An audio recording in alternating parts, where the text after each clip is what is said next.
Hey everyone, I hope you're doing well.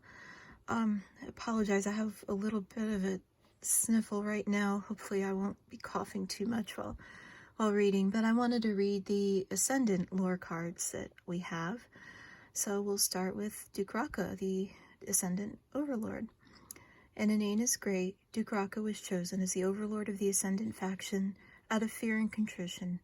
While some believe him a horrifying monster, and others a kind-hearted savior, the legends surrounding him hold a mirror to the infighting of the Vesperus and Aurorus.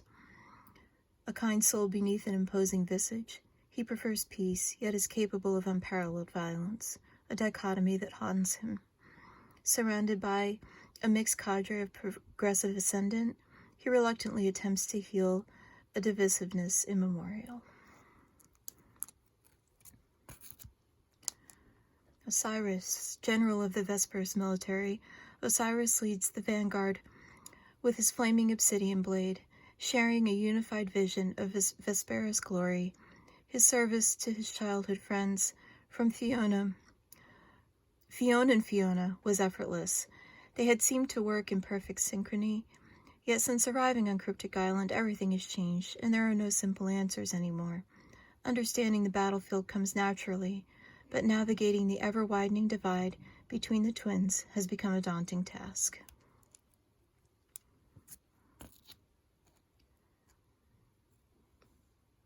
Right hand of Huldar and one of the only two Ascendant members of the Halls of Ivy, Dagon is a man of powerful intellect and cunning.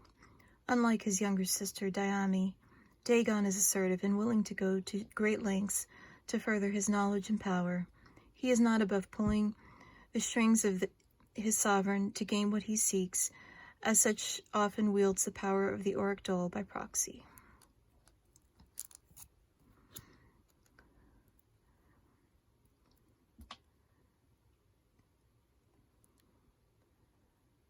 Valasari of the Vesperus, Fiona, was once the more docile of the twins royal. Her frustration with her brother has continued to rise since arriving on the island, stoking her wrath in all matters. He seems incredibly aloof, and they now seem to constantly disagree. She has begun to suspect that something has stolen her brother's attention from her, and does not take such intrusion lightly.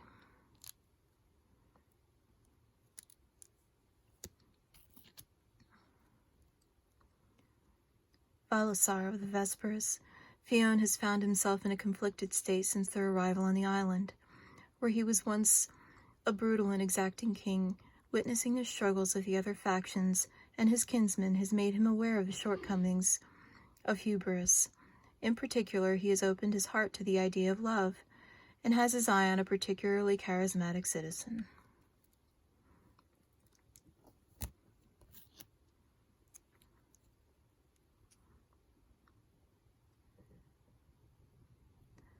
For Helen, trained in combat by the Auric Dole, healing magic by her mother Iris, and gifted with surprising strength by her father Zagan, the steadfast Helen is a bulwark on the battlefield, defending her allies with an ancestral sword and shield stolen from her false father Huldar.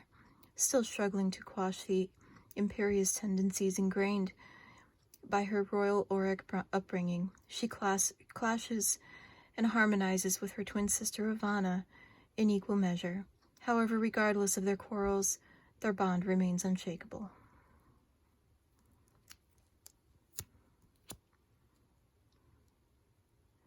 Mercifully abandoned by her mother Iris in the land of the Inanas, she grew up in the ostracized community with her renegade father Zagan. Knowing Duke Raka from a young age has shown her his kind heart, and she is quite comfortable around him, often teasing him for her amusement. Reviving largely forgotten Inanas magics, Ravana can animate objects with strong emotional significance and dictate simple commands to them as she practices with her skeletal pet and her sister's beloved childhood toy.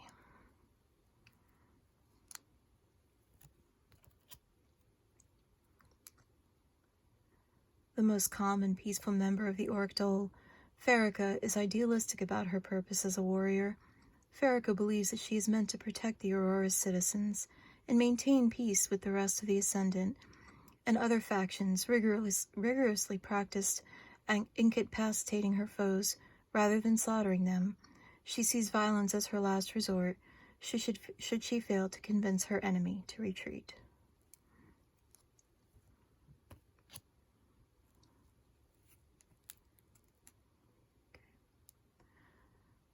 Formerly Osiris's right hand, Zagan is a vicious warrior, second only to Dugraka in size and ferocity. Capable of peerless love, passion, rage, and brutality, his body will quite literally smolder when his fury is wrought. Following an affair with the beautiful Queen Iris, after a parley, he faced overwhelming odds in fighting the Auric Dole and Holdar to protect the infant Nirvana. As Dugraka and the Inanus came to his aid, Zagan pledged his life to Dugraka, cementing his enmity with Osiris and Holdar.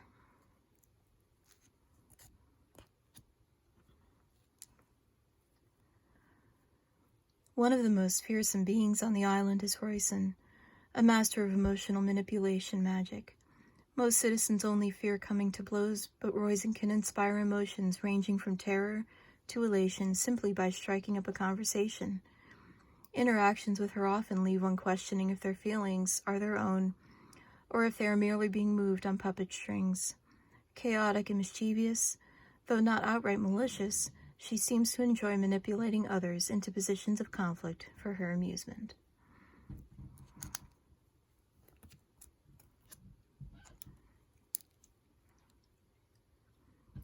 Riding across battlefields upon an armored nightmare, Vlad is a commander of the Vesperus army.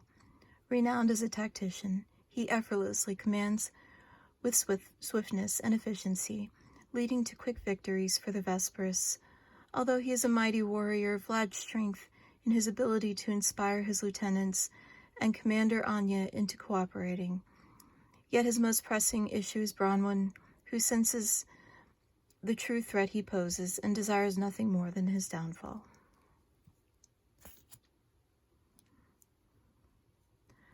The winged beauty Imogen is the lieutenant of the Assassin Corps for the Vesperus army.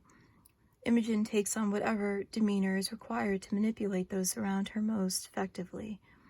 She specializes in magic that influences emotions, making her one of the most effective infiltrators in any faction. Her skills and penchant for maintaining lovers, allies, rivals, and pawns on every corner of Kryptik Island have borne rumors that she was trained by a Vesperus who abandoned her kin to join the Inanus, Royson.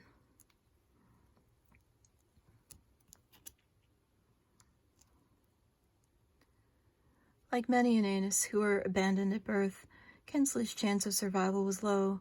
Her tenacity kept her alive, but just barely until she was taken by the ancient Adar at a young age. Outcast urchin turned sage's apprentice, she learned how to channel her ferocity into calm, precise, and elegant combat maneuvers. Seeing herself in the rage exhibited by Ravana during her childhood, Kinsley sought to teach her how to channel her fury as well. Together, their sparring sessions appear more akin to ballet than heavy-handed combat typical of the Ascendant.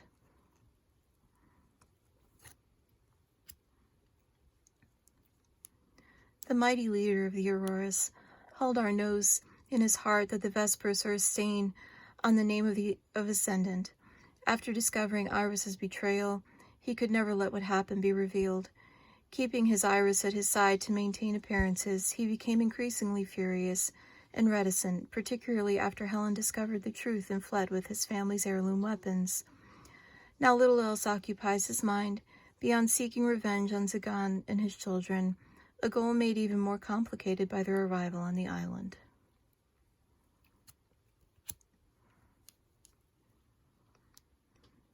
Current captain of the Auric Dole, Felicity outwardly supports the cleansing of the Vesperus and Inanus.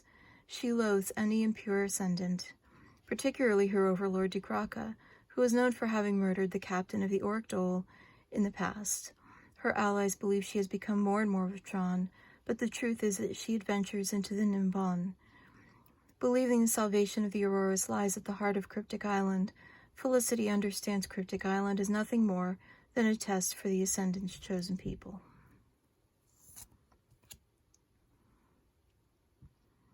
An insane pariah of Ascendant society, Alamus is a black sheep that skulks in the shadows. Even before arriving on Kryptik Island, Alamus was rambling about deities and other worlds, which had immediate effect on his peers' perception of his mental well-being.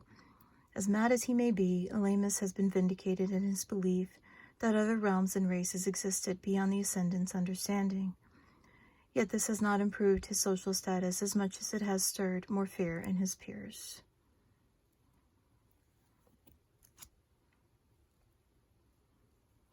A gifted cleric, Coco soars across the battlefield, using her pearly white wings to keep herself out of harm's way. Her childhood friend Dayami has been struggling with grim visions of the future, believing a horrible event is on the horizon. Out of love for her friend and to determine the meaning of the visions, Coco searches across Kryptik Island for answers.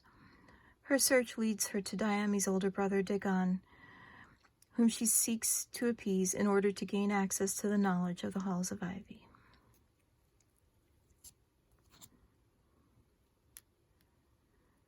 Nadar is unique in that he is respected by the Inanas, Auroras, and Vesperus, and his existence predates known Ascendant history. The ancient Nadar has witnessed the rise and fall of multiple generations and bloodlines of royalty, offering small bits of advice to the rulers of each race. On the island, Nadar has grown to respect Dayami's earnestness and innocence enough to help her cope with her visions. He frequents the peaceful areas surrounding the descent into the Nimbam, meditating among the ruins for extended periods of time without sleep or water.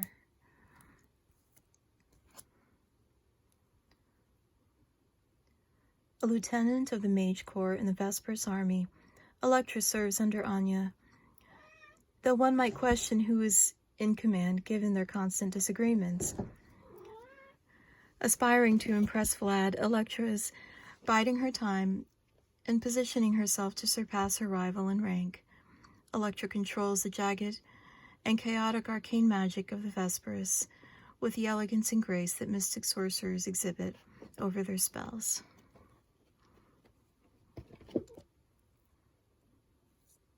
That was Charlie in the background, just so you know, one of our cats. A unique aberration among the Ascendant, Andros is extremely sensitive to the signature magical energy of his faction, emotional energy. When around strong emotions, the veins coursing through his leathery skin glow a bright blue color. Rescued as a child by Tigraka, he's found a beloved home among the misfit Inanas. He is very protective of his people and can sense strong emotions from a distance, a powerful boon that has kept the Inanas safe many times in the past.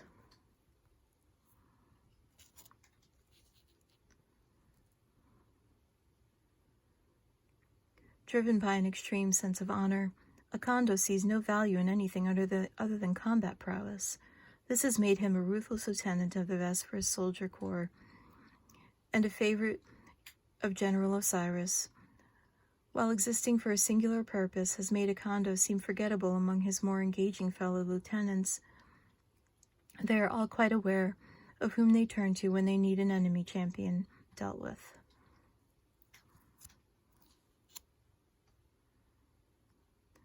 A disappointment to her family, Thyra is nothing like her ideal younger sister, Raquel. Thyra was intended to join the Auric Dole, as her family has for generations, but she refused to fulfill her family's expectations. She prefers songs to swords, particularly bird songs, finding herself infatuated with the avian life on Kryptik Island that did not exist in her world. Adept at channeling positive emotional magics, she is rarely seen without a few birds flitting around, happily warbling.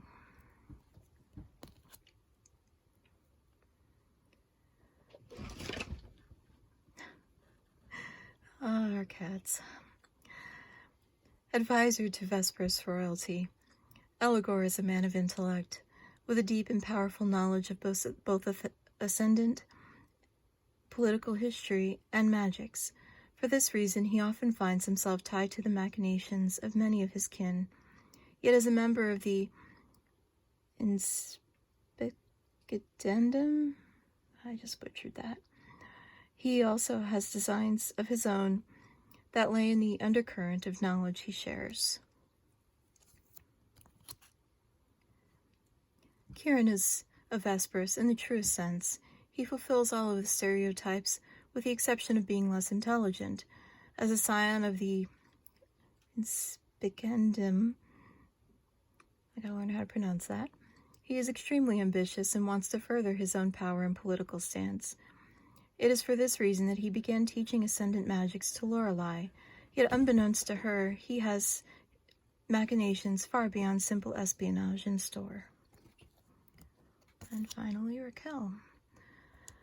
A nefarious schemer and bold warrior, Raquel is the youngest daughter of a noble Ascendant house. Beautiful and lethal, she tends to disarm opponents with her penchant for light-hearted banter, and acrobatics. Many have met their end by underestimating this duelist, who was the youngest Auroras to earn a spot in the elite Auric duel. And that's all the Ascendant cards we have. You'll notice Diami is missing, Dagon's sister, along with 2 other Ascendants. Hopefully the lore will show up in the next set. Gotta point out this playmat by Ernesto Caval. Absolutely beautiful.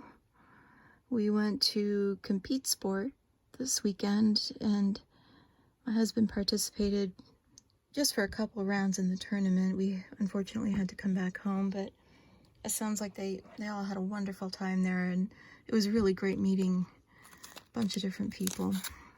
So I still have this box I opened the last video, and we'll just go ahead and open these Dukraka packs.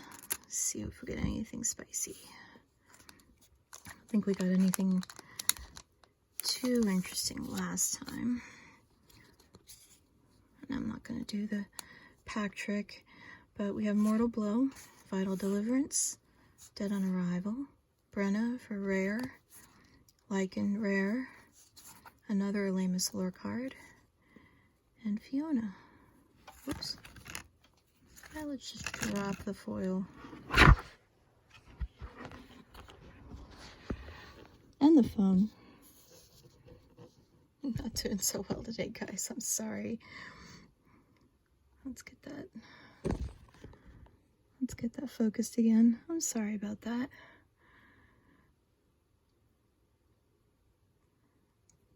Put Fiona to the side. Adar, Shariki, Oisin, and Juno.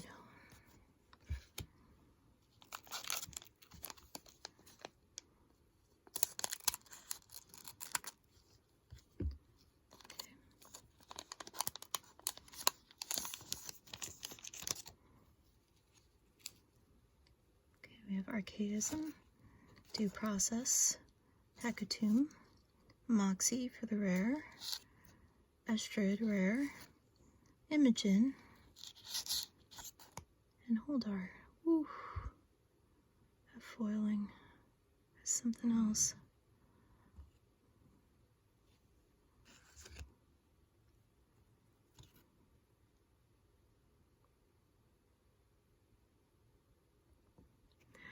Now there is lore written on the bottom of these cards, but it is hard for me to read.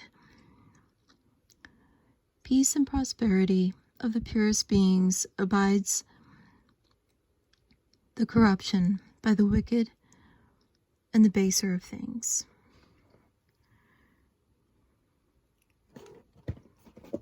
Dumuzi again, Sylvie, Conroy, and Corbin.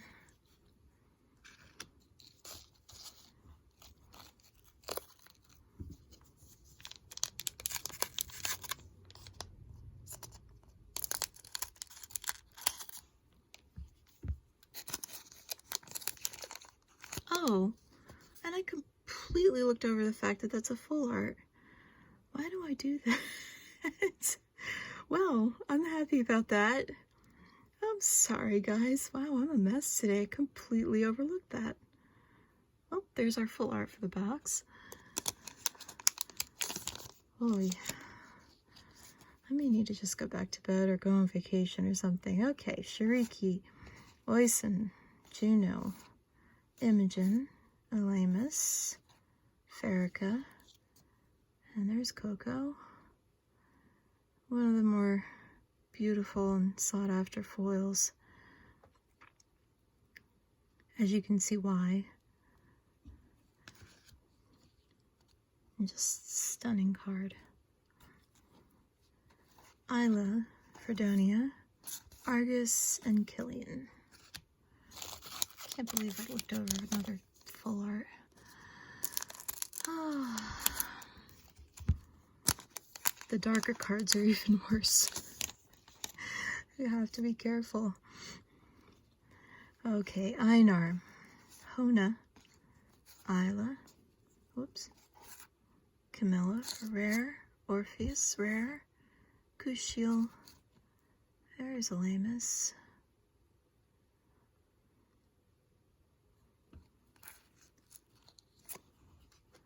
some spells, Clapton Irons, Artemisia's Revenge, Blue Ruin, and Underworld Escort.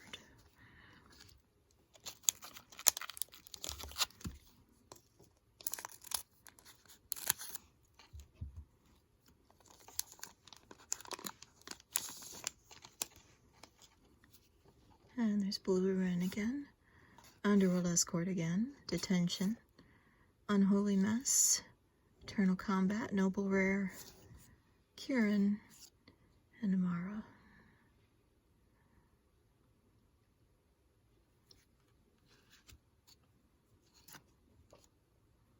Boneyard Survey, Midnight Meander, Trivialize, and Morning Muster.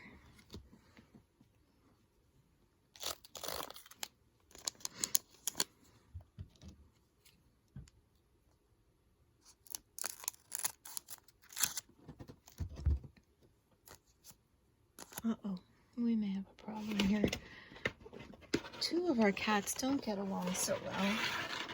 I'm going to discourage this one from jumping up where the other one is, so we don't have a problem. We love all of our cats, but for some reason those two just can't get along. Morning Muster, Feathergraft, Fatal Poke, Ferocious Ranks, Charlie's Ascendancy, Andrus Lore again, and Raquel. Oh, we're getting a lot of the light-colored foils in this box, at least in these packs. They're nice. Due Process, Hecatomb, Infinity Blade, and Somber Sacrifice. 3 more packs of with Drew Kraka on the pack art. So Wave 2 for Kryptik should be coming early next year or late this year. We're really looking forward to that.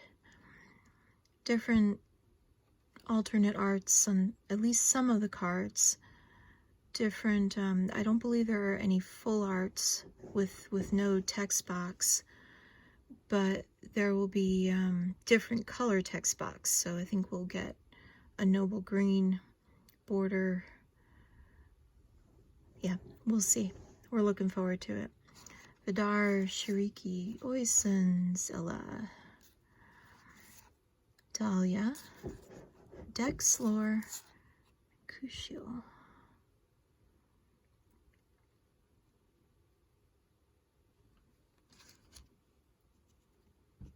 Okay. Famous, Fleur, Vidar, and Shiriki.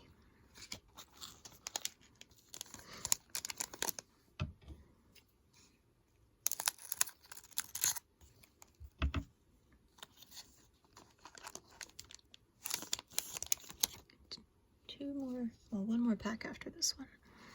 Conroy, Corbin, Chiwa, Henry, there's Bronwyn, Aurora, and Dex.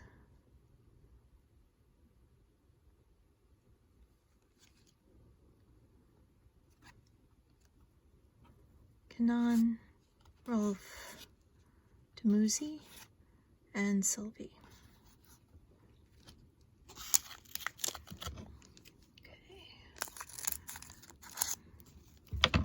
after this, we have lore cards for the mystics and the undead. And then I'll have to figure out what I'm doing next. If you have any suggestions, let me know and I'll do what I can. Noland, Gertrude, Kanan, Sagan, Imogen, Imara Lore, and Enyo.